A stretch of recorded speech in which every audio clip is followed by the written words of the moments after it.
channels, 15 languages, 26 states. तो इंतखाबी जंग 2019 के तहत आज आखिरी मरहले के तहत वोटिंग हो रही है। आपको बता दें कि 8 रियासतों जिनमें एक यूनियन टेरिटरी भी शामिल है, जिसकी 59 सीटों पर आज पोलिंग हो रही है। लगातार हम आपको अपडेट दे रहे हैं और तस्वीरें भी दिखा रहे हैं कि कहां पर कैसे पोलिंग हो रही है और लोगों का कितना जोश लोगों में दिखाई दे रहा है। तो अगर खवातीन की बात करेंगे तो खवातीन सुबह सवेरे ही पोलिंग में हिस्सा लेते हुए अपने अपने पोलिंग बूथ पर पहुंच रही हैं और वोटिंग में हिस्सा ले रही जमहूरियत के जश्न में शामिल हो रही हैं। वहीं बात अगर वाराणसी की कर लें और उसके आसपास दूसरे लोकसभा इलाके की कर लें, जहां पर लोगों में काफ़ी जोश व खरोश देखा जा रहा है। चंदौली अगर बात कर लें तो चंदौली से मजीद तफसीलात बता रहे हैं हमारे नुमाइंदे नितिन।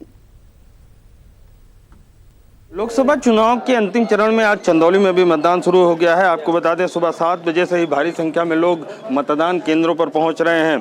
जिले की बात किया जाए तो इस लोकसभा क्षेत्र में कुल 17,56,837 मतदाता हैं, जो कुल 13 प्रत्याशियों का भाग्य तय करेंगे। जिले में 1835 पोलिंग स्टेशन और 963 पोलिंग सेंटर बनाए गए हैं। आपको बता दें कि इन पोलिंग स्टेशन और पोलिंग सेंटर में मॉडल बूथ 160 बनाए गए हैं। साथ ही पूरे जिले को 19 जोन 109 सेक्टर में बांटा गया है। स्टैटिक मजिस्ट्रेट की भी तैनाती की गई है। जिले में 31 स्टैटिक मजिस्ट्रेट भी रहेंगे और 108 माइक्रो ऑब्जर्वर यहाँ निष्पक्ष और पारदर्शी चुनाव कराने की व्यवस्था में लगाया गया है। आपको पता है सुरक्षा व्यवस्था के भी व्यापक इंतजाम है। पैरामिलिट्री फोर्सेस और उसके साथ पीएससी और उत्तर प्रदेश पुलिस के साथ होमगार्ड की तमाम जवानों को सुबह से ही तैनात कर दिया गया है। लोग अपने मताधिकार का प्रयोग करने के लिए पहुंच रहे हैं पोलिंग स्टेशन पर। आप देख सकते हैं भारी भीड़ सुबह से लग गई है। तो सुबह सुबह ही यह लोग इस लोकतंत्र के महायज्ञ में अपने मतों की आहुति दे रहे हैं। चंदौली से न्यूज़ 18 के लिए नितिन गोस्वामी। तो यूपी के चंदौली से ही हैरानकुन खबरें सामने आ रही हैं। दर्जनों लोगों का इल्जाम है कि बीजेपी लीडरों ने इन्हें खरीदने की कोशिश की और इनको 1000 के नोट दिए। बीजेपी कारकुनों पर जबरदस्ती लोगों के हाथों में स्याही लगाने का भी इल्जाम है। देर रात का वाकया बताया जा रहा है। इस वाकये के खिलाफ बड़ी तादाद में लोग एहतजाज भी कर रहे हैं और इलेक्शन कमीशन से मांग कर रहे हैं कि जिन लोगों के हाथों में स्याही लगाई गई है उनको वोट देने का हक दिया जाए और माहौल खराब करने वालों की फौरी गिरफ्तारी की जाए। देखिए, बीजेपी के प्रत्याशी महेंद्र पांडे द्वारा अपने लोगों को गांव-गांव भेज करके पैसे बांट करके उन लोगों के उंगलियों पर निशान लगाया जा रहा है और उन्हें कहा जा रहा है कि आपको वोट देने नहीं जाना है। और अभी इस तरह की कई गांवों में घटना हुई है। हम लोग तारा जीवनपुर पहुंचे हैं तो वहां के लोगों के साथ आए और यहाँ पर जिन जिन लोगों को पैसे दिया गया, उंगलियों पर निशान लगाए गए हैं, उन लोगों के साथ यहाँ धरने पर बैठे हैं कि पूरे जिले में लोगों की उंगलियों पर दलित वर्ग के लोगों के निशान लगाए गए हैं। यहाँ की घटना में तो एफआईआर होगा तो उनको वोट देने का अधिकार तारा जीवनपुर के लोगों को हो जाएगा, बट जो पूरे जिले में लोगों के अंगूठे पर निशान लगाए गए हैं उनको इलेक्शन कमीशन वोट देने का अधिकार सुबह दे। इसी मांग को लेकर के हम लोग यहाँ पर बैठे हुए हैं। हम खाना खा कर टहलने निकले तो 3 लोग थे जो भाजपा वाले थे, इधर उधर घूम रहे थे और सबको हाथ पे उंगली पे स्याही लगा रहे थे और पैसा बांट रहे थे और बोल रहे थे वोट नहीं देने जाना है और पैसा दिए। हम बात ही करे तब तक हमारे हाथ में से पकड़ के तब तक लगा दिया, चुहा दिया। क्या बोल रहे थे आप? वोट नहीं देना है कहीं भी और पैसा भी थमा दिया तुरंत। आप पहचानते हैं उन लोगों को? कौन लोग? हाँ पहचानते। किस पार्टी के लोग थे? वो लिखवा के चलता है, डिम्पल तिवारी, छोटे तिवारी, कतवारू तिवारी, तीनों थे। तो चंदौली की तस्वीरें हैं, काफी हैरान कर देने वाली तस्वीरें हैं। तो आज आपको बता दें कि 8 रियासतों के 59 सीटों पर वोटिंग हो रही है। लगातार तस्वीरें हम आपको दिखा रहे हैं, अपने नुमाइंदों से जुड़ रहे हैं। इस बीच हमारे साथ 2 खास मेहमान लगातार जुड़े हुए हैं। रजा रिजवी साहब हमारे साथ कुछ देर पहले ही जुड़े हैं। आपका एक बार फिर से खैर मकदम करते हैं। आपसे सवाल किया था लेकिन शायद हमारी आवाज आप तक नहीं पहुंची थी। जिस तरीके से अगर बात उत्तर प्रदेश की रजा रिजवी साहब कर ली जाए तो 13 सीटों को लेकर यहाँ पर मतदान हो रहे हैं, वोटिंग हो रही है। ऐसे में 2014 की अगर मैं बात करूं तो 2014 में 13 सीटों में से 12 सीटें जो है बीजेपी के खाते में गई थी। इस बार बीजेपी की साख तो दांव पर लगी हुई है क्योंकि बीजेपी के पास खोने के लिए बहुत कुछ है और पाने के लिए कुछ नहीं। तो वहीं कांग्रेस की जनरल सेक्रेटरी प्रियंका गांधी का भी यहां पर इम्तिहान है। तो वहीं एसपी बीएसपी भी पूर्वांचल में सामने दिखाई दे रही है। ऐसे में तमाम चीजों को देखते हुए आपको क्या कुछ लग रहा है?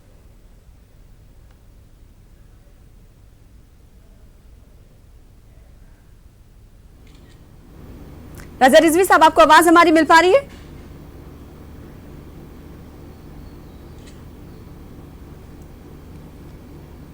शायद आवाज हमारी नहीं जा पा रही। रजा रिजवी से जुड़ने की कोशिश करेंगे, उन्हें सवाल करने की कोशिश करेंगे। दीपक हमारे साथ लगातार बीएसपी लीडर जुड़े हुए हैं। दीपक, जिस तरीके से हमने देखा कि 2014 में बीजेपी के खाते में 13 सीटें गई थी, आप कुछ देर पहले कह रहे थे कि ज्यादा सीटें हमारे बीएसपी और एसपी इत्तेहाद में आएंगी। आपको किस वजह क्या है, इतनी सीटें आपको लग रहा है कि आएंगी? क्योंकि हमने देखा कि धुआंधार रैलियां तमाम पार्टियों के लीडरान ने की। ऐसे में क्या ये यकीन आप कर रहे हैं और ये साथ ही साथ आज़्म जाहिर कर रहे हैं कि आपके खाते में ज्यादा से ज्यादा सीटें जाएंगी, किस बिना पर?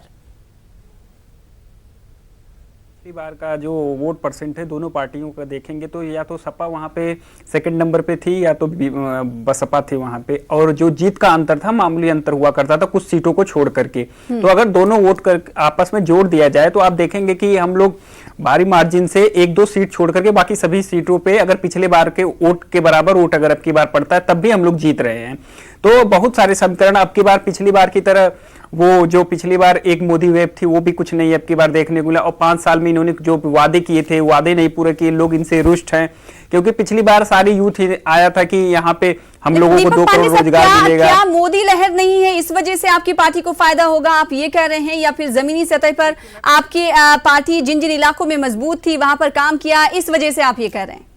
नहीं, आप देखिए पिछली बार क्या था कि पिछली मोदी लहर क्या था। मोदी लहर इन द सेंस ये होता है कि पिछली बार इन्होंने जुमले दिए कि मैं 2 करोड़ जॉब दूंगा, मैं यहाँ पे एम्स दूंगा, मैं यहाँ पे आईआईटी जैसे करूंगा, यहाँ पे नए सिटीज दूंगा, ये सब थे। तो लोग क्या हो गया कि उन वादों में आ गए थे, तो वादों के थ्रू कि उन्हें लगा कि हमारे पास कुछ नया लीडर आया जो हमारे देश को कुछ अच्छा करेगा। लेकिन ऐसा 5 सालों में कुछ देखने को नहीं मिला।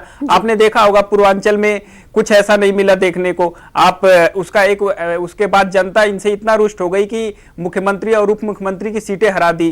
तो आप अब उससे अंदाजा लगा सकते हैं कि वहां पे सपा बसपा, उसके बाद कैडर वोट अगर आपस में जुड़ता है, उसके बाद इनसे जो उनके नाराज वोटर हैं वो भी हमारे, क्योंकि बड़ी पार्टी होने के नाते हम लोगों के गठबंधन से ही जुड़ेंगे। तो वहां पे इनकी हालत बहुत ही खस्ता है। आप और इसकी झलक आप देख सकते हैं, योगी आदित्यनाथ जी कैसे बौखलाए हुए हैं, अनाप शनाप उलझुल भाषण दे रहे हैं। और मोदी जी तो आपने देखा होगा प्रेस कॉन्फ्रेंस में कितने नर्वस नजर आ रहे थे, उन्होंने कुछ बोला ही नहीं। और उनके चेहरे से साफ झलक रहा था कि उनकी विदाई होने वाली है, कि जैसे कि फेयरवेल स्पीच देने के बाद सब लोग उदास हो जाते हैं, ऐसे मोदी जी उदास हो गए थे। तो ये सब चीज देखने के क्योंकि मनोवैज्ञानिक चीजें होती है जो कि आप पढ़ सकते हैं चेहरे पे। नहीं, उनकी उदासी क्या आपके वोटर टर्नआउट में तब्दील हो पाएगी? जी बिल्कुल। देखिए क्या है कि जो भी वोटर हैं आजकल समझदार हो गए हैं। आप अगर उन्हें 5 साल में रिजल्ट नहीं दे पाते हैं तो वो कहीं ना कहीं दूसरा विकल्प ढूंढते हैं, क्योंकि सपा बसपा ने अपने 5-5 साल के कार्यकालों में बहुत अच्छा काम किया है वहां के लिए। क्योंकि पूर्वांचल, मैं आपको बता दूं कि हम यहाँ पे स्टूडियो में बैठ करके पूर्वांचल की राजनीति नहीं कर सकते, क्योंकि वहां का एक अलग सिनेरियो है। यहाँ हम बैठे हैं दिल्ली या आप बैठे हैं वहां पर, तो वहां से क्या है कि हम यहाँ से वहां पूर्वांचल की दूरी जो विकास के माने में देखा जाए तो कम से कम 50 साल पीछे है। तो वहां की राजनीति तो वहां उस परिप्रेक्ष्य में की जाती है। तो वहां की जो राजनीति, वहां पे बेसिक नीड हो, वहां पे पलायन, मतलब कि शिक्षा के क्षेत्र के लिए अगर हमें अच्छी पढ़ाई करनी होती है तो हमें पलायन करना पड़ता है। हमें अच्छे स्वास्थ्य के लिए अगर हमें स्वास्थ्य अगर कोई प्रॉब्लम है तो हमें पलायन करना पड़ता है, अपने जिला से बाहर जाना पड़ता है, या तो लखनऊ या तो दिल्ली आना पड़ता है। वहां पे अगर हमें रोजगार चाहिए होता है तो हमें बाहर जाना पड़ता है। तो इस परिप्रेक्ष्य में जो राजनीति करता है वो सफल होता है। इस वक्त बड़ी खबर आ रही है कोलकाता से, मगरबी बंगाल से बड़ी खबर है, जहां पर आज 9 सीटों को लेकर इंतखाब हो रहे हैं। बूथ नंबर 29 पर वोटरों ने हंगामा किया है। ईवीएम खराब होने की वजह से वोटिंग शुरू नहीं हो पाई है। वोटरों की लंबी कतारें लगी हुई हैं, लंबी लाइन लगी हुई है, जिसके बाद बूथ नंबर 29 पर वोटरों ने हंगामा किया। ईवीएम में खराबी की खबर है, जिसकी वजह से वोटिंग शुरू नहीं हो पाई है। कोलकाता से बड़ी खबर आपको दे रहे हैं। मगरबी बंगाल की 9 सीटों पर आज पोलिंग हो रही, जिनमें Dumdum, 12 seat, Basirhat, Jaynagar, Mathurapur, diamond harbour, Kolkata, south Kolkata, north Kolkata शामिल हैं।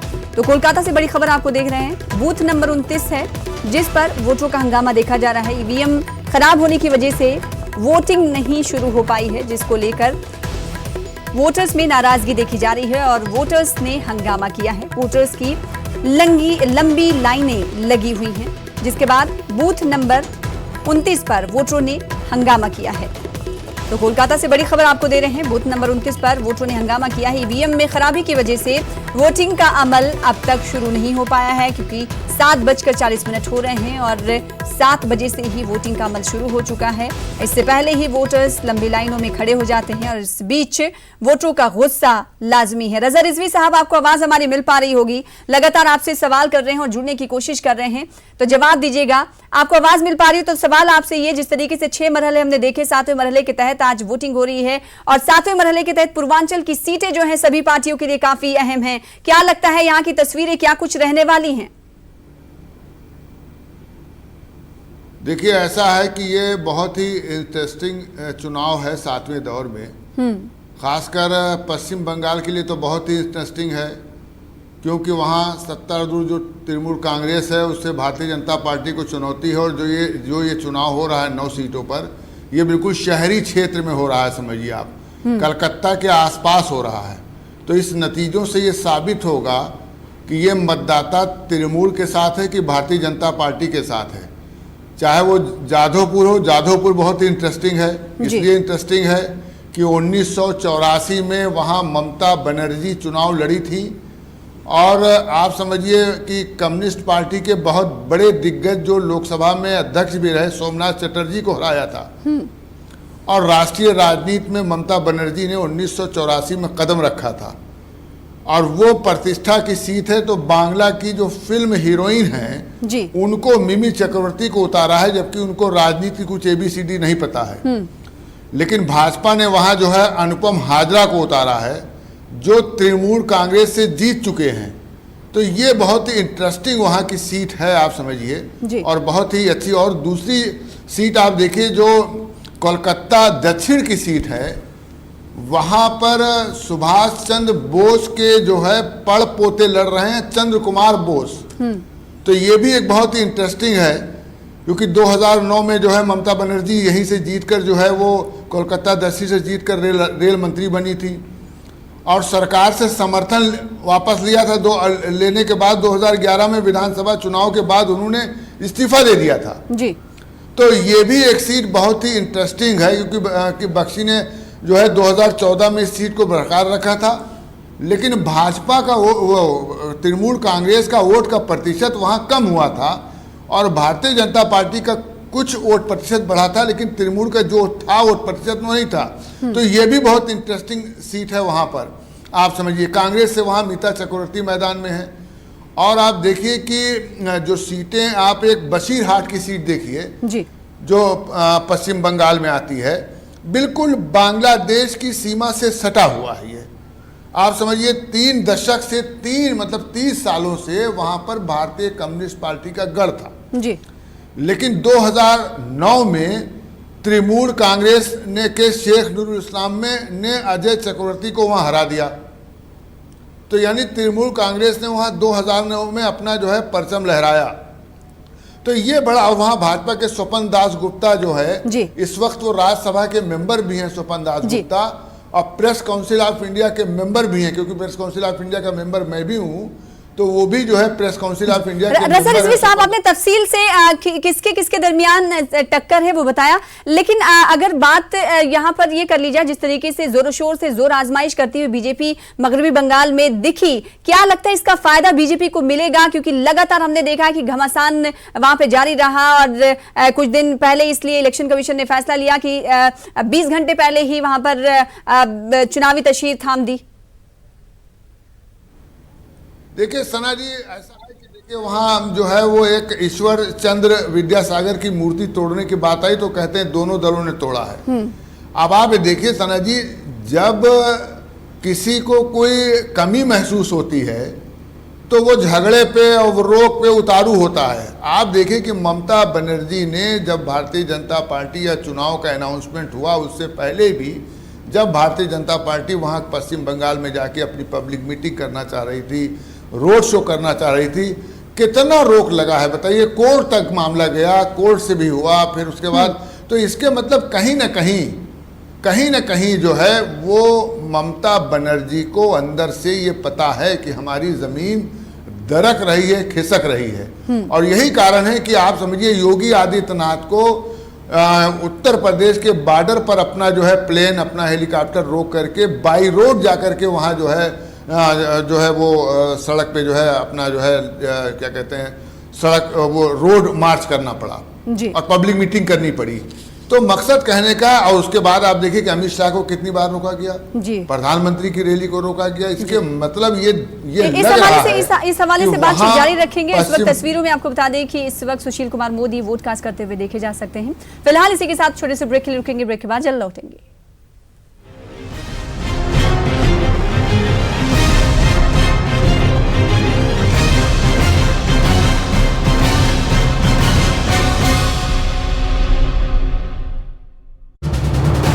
ये है न्यूज 18 नेटवर्क और आप देख रहे हैं news 18 Urdu.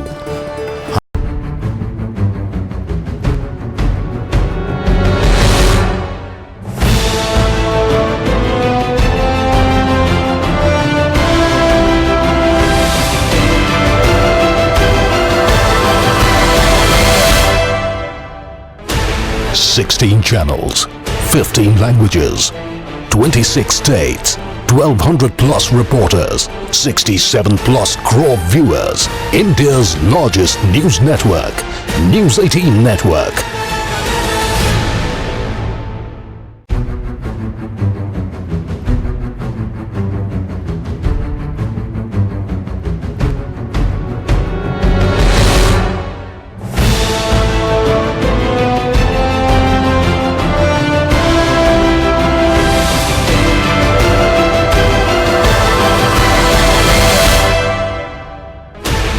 $16 channels, 15 languages, 26 states, 1,200 plus reporters, 67 plus crore viewers. India's largest news network, News 18 Network.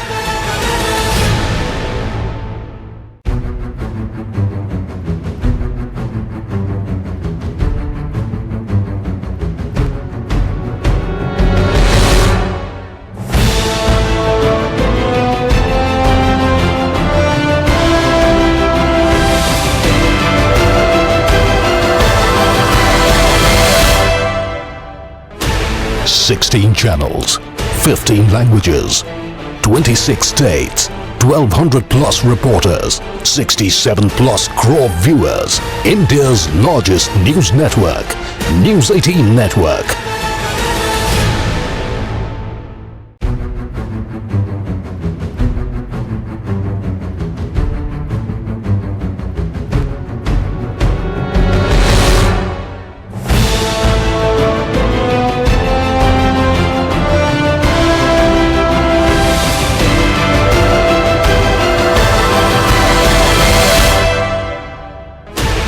$16 channels, 15 languages, 26 states, 1,200 plus reporters, 67 plus crore viewers. India's largest news network, News 18 Network.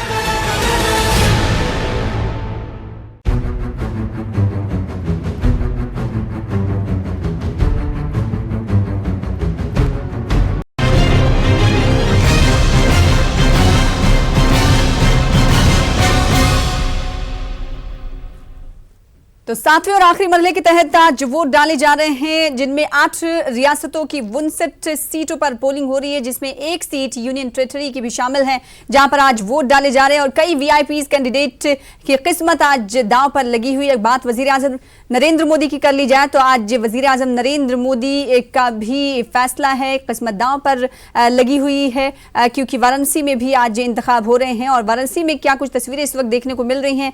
रुख करेंगे वाराणसी का सीधे तौर पर, हमारे साथ हमारे नुमाइंदे पवन जुड़ चुके हैं वाराणसी से। पवन, इस वक्त आप बनारस में मौजूद हैं, पोलिंग बूथ का जायजा भी आपने लिया होगा, वोटर्स क्या कुछ कह रहे हैं और साथ ही साथ तस्वीरें क्या कुछ बता रही हैं इस वक्त?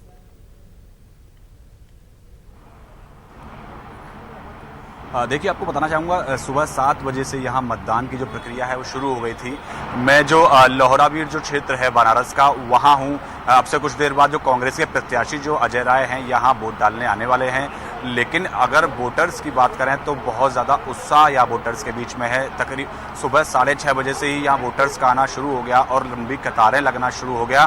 तो तमाम लोग जो यहाँ आ रहे हैं, वोट डाल रहे हैं और ज़्यादातर लोगों का यही मानना है कि जिस तरह से लगातार जो राष्ट्र की सुरक्षा में काम हो रहा है, देश के विकास के लिए काम हो रहा है, उससे वो काफ़ी हद तक संतुष्ट हैं और उसी की दिशा में वो आगे उसी के साथ जाना चाहते हैं।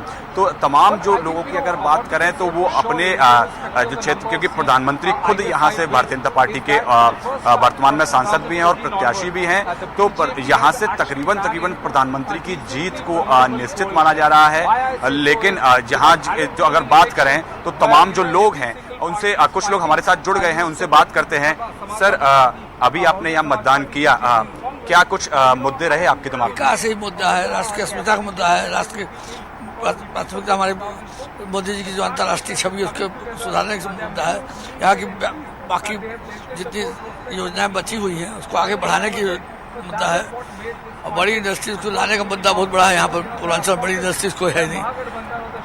मैम, आपने भी आज वोट किया, क्या कुछ रहा दिमाग में, क्या सोच के वोट किया? सोच के ही किया कि वाराणसी आगे विकास हो, हमारे इंडिया आगे। हम लोग हर चीज में पीछे हैं बनारस में, लेकिन आगे होना चाहिए ना।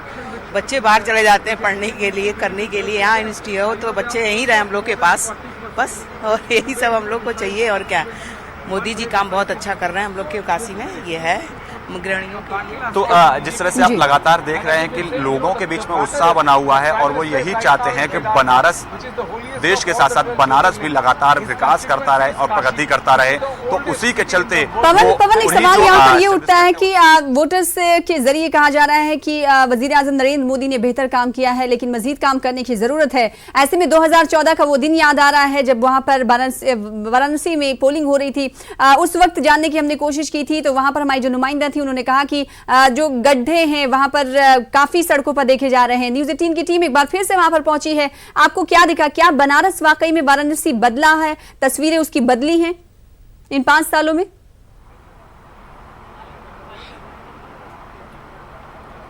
देखिए, आपको बताना चाहूँगा, जब हमने यहाँ का दौरा किया और तमाम जो लोकल जो लोग हैं यहाँ के, उनसे हमारी बातचीत हुई, तो उन सबका यही मानना है कि वाराणसी पिछले 5 साल के अंदर बहुत ज़्यादा वाराणसी के अंदर बदलाव आ गया है। चाहे रोड्स की बात करें, लाइट्स की बात करें, जो तार यहाँ झूला करते थे उन तारों को हटा के अंडरग्राउंड डाल दिया गया है। स्ट्रीट लाइट्स की बात करें, बहुत ज़्यादा उनमें बदलाव आया है। अगर गंगा की सफाई और गंगा के घाटों की बात करें तो एक अलग से एक नज़ारा देखने को यहाँ मिलता है।